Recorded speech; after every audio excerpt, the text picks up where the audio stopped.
"Gregor, come check this out!" Michael called out. Gregor clung to the overhead lines as he peered down. Michael tapped the barometer with a pencil as he looked up at Gregor. "This thing's dropping pretty quick." Gregor swung himself down from the lines and nudged Michael out of the way deliberately. He scrunched his thin eyebrows and leaned in close to read. "Not good," he said to himself. He put his arms akimbo and looked at the sky. Above them, it was clear. Gregor looked east, he looked west, and then he paused. A storm was gathering on the horizon. "Let's pull in the sails," Michael began, but Gregor was ahead of him. Michael quickly went below and grabbed the reeking foul weather gear. When he came back above, the storm was upon them. The barometer had dropped further. Waves lapped against the side of the boat and giant whitecaps swelled in the distance. Gregor called out from the front of the boat, but his voice was lost in the wind. He wound in the sails with rapid efficiency as he shouted. Michael motioned back that he couldn't hear as he unfolded the rubber jackets and pants. He took another look at the barometer. It was slowly and steadily falling. Gregor hopped down to the cockpit and nudged Michael out of the way to take a look. "We're in for some sport," he said grimly as he struggled to put his arms in his raincoat. A massive wave swelled and the boat pitched. Now Michael steadied himself against the companionway, but Gregor was tangled in his jacket and lost his footing. He slipped, fell forward, smashing his temple against the side of the boat. It made a sick, crunching noise and he grunted. Blankets of rain came in sideways with a deafening, windy howl. Michael crouched to help up Gregor as blood poured from his ear, mixing and diluting in the gathering rainwater. "We gotta get below, man!" Michael shouted. Gregor looked up, his eyes wide with terror. His pupils were dilated from a concussion. He attempted to speak, but could only rasp. "You're okay, man!" shouted Michael as he pulled Gregor down into the galley. Gregor turned his head and weakly vomited, the rain washing away the sick as he puked. Michael set him down below and locked the hatch as the boom swung wildly above, whipping the lines out of place. They snapped like live wires, violently smacking against the boat. The weather intensified over the next 45 minutes. The hull stank with the sweet smell of vomit. Gregor lay on his side moaning, retching, but nothing was left in his stomach. Michael himself was seasick. He breathed deeply, took small sips of water, bracing himself. An hour after it began, the wind slowed down. The waves calmed, and sunlight trickled in through the porthole. Michael carefully opened the hatch and crawled above. The mast was bent and the jenny was completely gone. Lines tangled around the boat like tinsel and the wheel was bent forward. A large halo of clear sky hung above the boat. But on the perimeter, the storm raged. The barometer had dropped to 990 millibar, lower than Hurricane Andrew. Vertigo overwhelmed Michael and he sat down, trembling. This was the eye of the storm. Blood pounded in his ears and his mouth was dry. Hands shaking, he lifted the latch behind the damaged wheel and pulled out a life vest. His fingers slipped on the zipper as he pulled it up to his chin. A whirring, high-pitched scream came from the clouds in the east. Michael plugged his ears with his middle fingers as it came closer, his eardrums splitting. Strobe lights flickered in the clouds, growing in intensity as they approached. A low-flying passenger jet broke through the storm front, falling down towards the water at a freakish angle. The jet's belly faced the sky as it plummeted down, perpendicular to the ocean, heading towards the boat. Its right wing had chipped off at the end, and its engine was on fire, spewing a plume of black smoke like the tail of a comet as it dove seaward.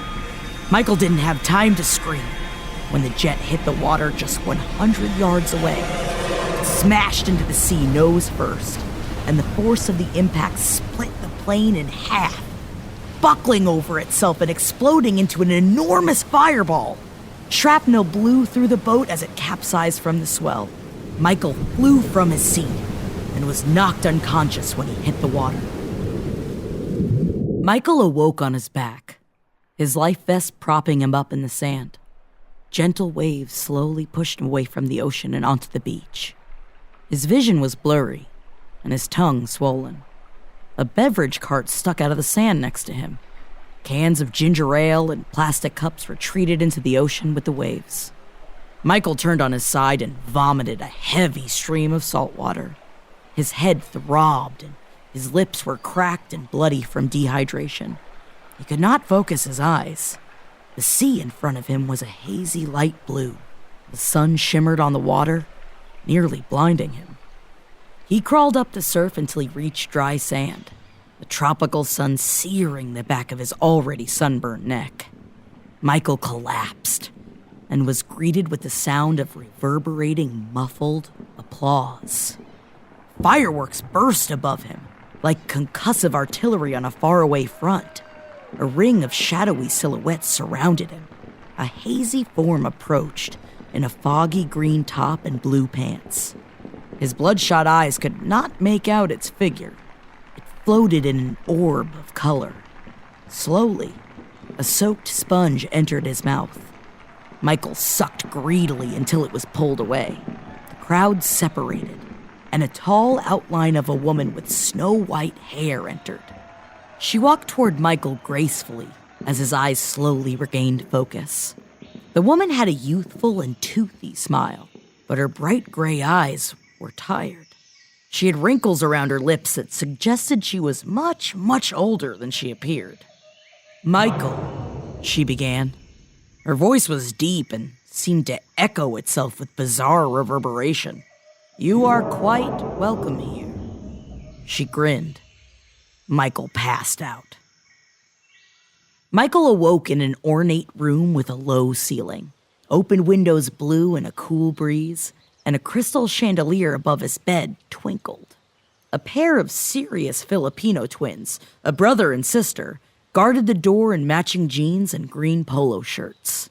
When they saw Michael stir, they smirked excitedly, met each other's eyes, and then quickly looked serious once again. A large portrait of Michael, in profile, hung on the wall. 4 shining brass stars hung around the picture frame, one on each side. Michael was smiling wide, looking off in the distance with kind eyes. A candle burned on a small plate beneath the painting, its flame nearly invisible in the bright afternoon sunshine trickling in. "You arrived right on time. It was predicted. But we still can't believe you're finally here," a kind voice resonated to his left. The tall, white-haired woman was sitting on a stool next to Michael's bed, resting her hand gently on his head. She wore a green, shapeless button-down blouse and tight-fitting jeans. Michael struggled to sit up, but she shushed him in a kind, motherly way. "Drink." She raised a small, ornate porcelain pitcher to his lips. Michael was painted in flawless calligraphy around the vessel. She poured a warm liquid in his mouth, and his muscles relaxed. His body calmed, but his mind raced. "What is this place?" he croaked. "How do you—" But he was cut off when the door to his room opened. A tall, wiry, familiar man entered, carrying a tray of steaming food, complemented with a crystal carafe of red wine. "Gregor!" Michael shouted. "You survived!" The man gave Michael a curious glance, betraying no familiarity. He politely cleared his throat. "Sir, I'm pleased to make your acquaintance." Michael yelped. The tall woman raised her eyebrow with concern. "This isn't funny. Please, I need to know what's going on," Michael begged. "Is this not a good time, sir?" Gregor asked. Michael didn't respond. "Ma'am, shall I come back?" he asked the tall woman. "No. Please set the meal on the nightstand and I'll ring for you if anything else is needed." "Of course," he responded. He made his way to Michael's bed. He wore patent leather shoes that didn't match his jeans or green polo. They lightly squeaked with every step. Michael lay paralyzed with fear as Gregor bent over the nightstand and rested the tray. As he leaned over, Michael noticed a bruise on his temple that disappeared into Gregor's hairline, a sickening shade of purple and yellow. "It's an honor," he whispered to Michael. He turned to leave. Michael whimpered as Gregor left the room. With every step, he left a small pool of water. He quietly closed the door behind him. "You truly should eat," the tall woman said in her odd tenor as she rested her hand on Michael's head. "I need air," Michael gasped. "Of course," she smiled. She promptly grabbed Michael by the hand and lightly pulled him out of bed. He tried to resist, but his legs followed as if under a spell. She swung the window open and motioned for him to take a breath. Michael's eyes went wide as he looked stories down to the city below. Brown, pointed roofs sharply accented the modern but medieval cityscape. Horse-drawn carriages bounced on the cobblestone. A dense conifer forest stretched to the foot of towering snow-capped mountains. At the front of the city was a giant gate, shielding the entrance to a fenced-in enclosure, into which Michael could not see, even from on high. Michael slowly turned away from the window to face her. "The beach? I thought, we're not on an island?" he rasped. The tall woman looked at Michael like he wasn't making any sense. She sighed. "You must still be recovering. Please, eat," she said, and motioned toward the platter of food. She stared at him compassionately until the faint sound of a rattling snare drum broke the silence. "Rented a tent, rented a tent, rented a tent." A faint melody of klezmer music played in the distance, growing in intensity as it approached. The tall, white-haired woman took Michael by the shoulders and forced him to look out the window. "Look, the parade! It's begun!" she shrieked excitedly. Performers filed into the street. People in green polos played the clarinet wildly and pumped accordions like bellows. Men on stilts juggled pins while fire breathers did flips and cartwheels, stopping to blow flames into the air, fuel dripping from their chins. Throughout the crowd, people held giant banners with Michael's likeness on it, like Roman Imperium. Underneath his face were words like promise, hope, duty, and gratitude. For the first time in this strange journey, Michael felt a twinge of exhilaration. What human would be immune to such sudden, overwhelming praise? To be treated with greater respect than all others, not unlike a god. The tall woman turned to the guards at the door. "His wardrobe, please." In lockstep, the twins ceremoniously approached a giant chest and swung it open. The twin sister pulled out a pair of dark jeans, a light green button-down, and a leather belt. She stood with her arms perpendicular to her abdomen, holding his clothes with humility. Her twin brother placed a pair of silk underwear, black socks, and leather shoes on top of the clothes, and bowed his head as his sister presented Michael with his clothes. They stood there in silence, without moving, looking at Michael expectantly. "Please, dress," the tall woman politely commanded. Michael's face burned with embarrassment. "Here? Right now?" "The parade has begun," she said gaily. The twins kept their heads bowed as the tall woman nodded. Michael slowly pulled off his shirt, unbuckled his belt, and pushed down his pants. He stood shirtless in his underwear before them. The twins didn't move. The tall woman nodded cheerfully, her gray eyes piercing through him. He changed into his denim regalia. "Wonderful!" the tall woman shouted. She grabbed him by the hand and led him out of the room. He heard the twins whispering excitedly to one another as the door shut behind him. She led him down a winding stairwell. At each floor, A crowd of people greeted him. On one floor, 12 Japanese men clapped for him in the standard jeans and polo uniform. On another floor, a group of children jubilated, throwing confetti in the air, holding up pictures of Michael they'd drawn in crayon. Michael's delight was tempered with pangs of fear. Every 4 feet, there was a tribute to Michael on the walls. Paintings, tapestries, frescoes. As they descended to the ground floor, a massive banner hung in the ornate ivory hallway. On the banner was a blown-up picture of Michael next to his boat, smiling, his arms tightly crossed behind his back. 4 stars were stitched around him, below his feet, by his arms, and above his head. He tried to stop, but the white-haired woman pulled him out of the castle doors and into the noisy street. When he stepped onto the cobblestone, the festival stopped dead. Jugglers caught their last airborne pins. The fire breathers held their torches with both hands respectfully, like knights in royal court. Shy children hid behind their parents' legs. All were smiling. All were wearing jeans and green polos. Banners with Michael's likeness flapped in the breeze. The last of the fireworks cracked above them until all was completely silent. The tall woman stood next to him and rubbed him on the back to prompt him to speak. He started. A giant gasp rippled through the crowd. "Hello," he squeaked. The crowd erupted with applause. Confetti shimmered in the air. The tall woman nodded. 10 children in tiny jeans and polos emerged from the crowd and took Michael by the hand, leading him into the parade. People clapped him on the back, turning to their neighbors with awe that they actually got to touch him. Men and women cried openly, clapping, enraptured. Michael did feel proud. Michael did feel loved. More people laid their hands on him and worked together to lift him into the air. They held him above their heads as Michael cried out in pure ecstasy. They sang songs in tribute to him.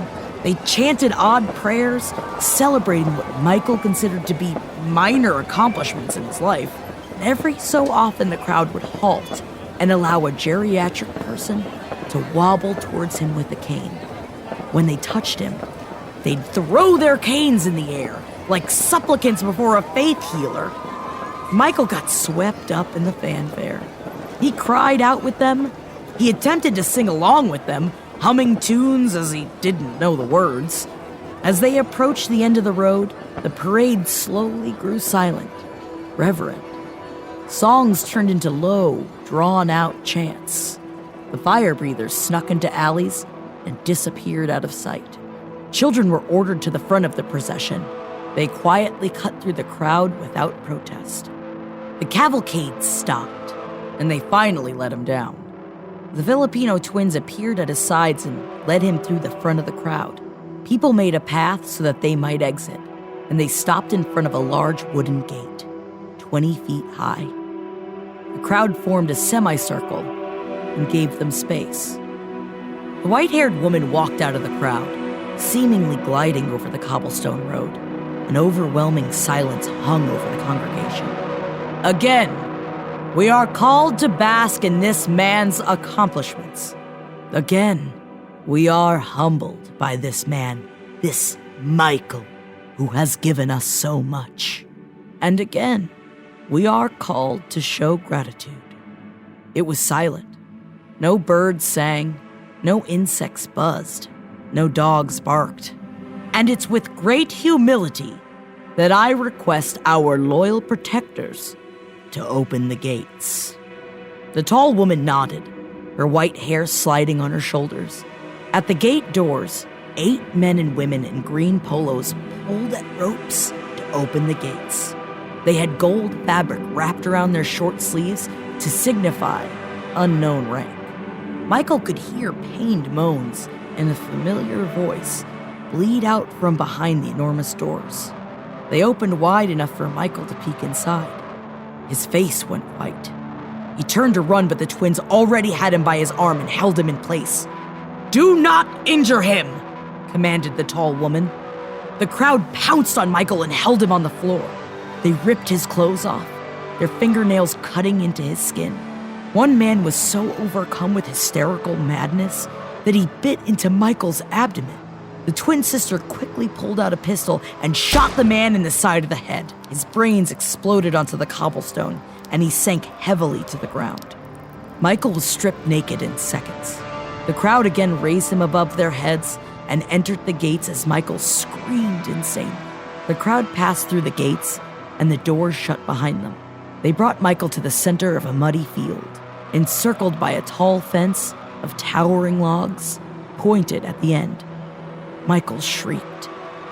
Inside the perimeter of the fence, upside-down crucifixes were posted into the ground.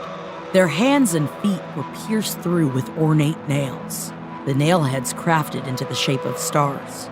Each man was identical to Michael. The same color hair, the same freckle, the same faint scar that bridged his lip to his chin. All naked. Some cried out in agony. Some pleaded for mercy. Some hung bored, staring at Michael as if they'd seen this happen again and again. A handful of people carried a heavy crucifix to Michael and set it in the mud. They lifted him and tied his arms and legs to the cross so he could not escape. The twins approached the tall woman. One handed her a silver hammer. The other handed her 4 large nails. Each nail head was forged into a large star, the same nails driven through the men hanging around him. Ceremoniously, the white-haired woman approached Michael and kneeled down next to him, mud sullying her jeans. Without hesitating, she hammered the nails through his hands, driving the metal stars into his palms.